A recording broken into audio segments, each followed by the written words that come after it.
6ஆம் இடத்தை இந்த சனி பகவான் பார்க்கையில் உங்களுக்கு வெளிநாடு போகிற வாய்ப்புகள் முதற்கொண்டு எங்கே ஃபாரின் ஜாபோ இங்கே ஜாபோ மொத்தத்தில் ஜாப் கிடைக்குது. அடுத்ததாக 9ஆம் இடத்தை சனி பகவான் பார்க்கிறார், பாக்யஸ்தானம், அதிர்ஷ்டத்தை பார்த்துடுறார். ஷேர் மார்க்கெட் முதலிய விஷயங்கள், கைமாத்து, போக்குவரத்து, ஒரு விஷயத்தை கொடுக்குறீங்க வாங்குறீங்க, எது பண்ணாலும் சரி அதில் வியாபாரத்தில் லாபம் கிடைப்பதெல்லாம் இந்த சனி பகவான் தருகின்ற அற்புத பலன்களால் ஏற்படுகிறது. மிக நல்ல விஷயங்களெல்லாம் இந்த சனி பகவான் தருகிறார். இதை தந்து கொண்டிருக்கும் இதே நேரம் குரு பகவான் என்ன பண்ணுறாருன்னா, அக்டோபர் 18 தொடங்கினார் சார் அவர் பயணத்தை. அக்டோபர் 18 தொடங்கினார். என்ன பண்ணார், நேராக வந்தார், 4ஆம் இடத்துக்கு வந்தார், உச்சம் பெற்றார். 4ஆம் இடத்துல உச்சம் பெற்றார். உச்சம் பெற்ற குரு பகவான் என்ன பண்ணுறார், உங்களுக்கு வேலை வாய்ப்பு தருகிறார். 4ஆம் இடத்துல உச்சம் பெற்ற குரு பகவான் உயர்கல்வி, உயர் பதவி, மதிப்பு, மரியாதை இதெல்லாம் தரார்.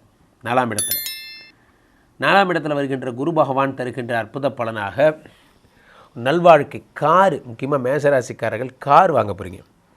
மேசராசிக்காரர்கள் 4ஆம் இடத்துல உங்களுடைய அம்மாவோட உடல்நிலை சரியாக போகுது. மேசராசிக்காரர்களுக்கு சுகஸ்தானம் அது. ஓடி ஓடி வேலை பார்த்துட்டு இருந்தேன் சார், ஏன் சார் கேட்குறீங்க, என் பொழப்ப ஒரு இடமா உட்கார்ற மாதிரியா சார் இருக்குது என்ற நிலைமையெல்லாம் மாறி நிலைமை மாறுகின்ற ஒரு கம்ஃபர்டபுள் ஜோனுக்கு கொண்டு போகிறார்.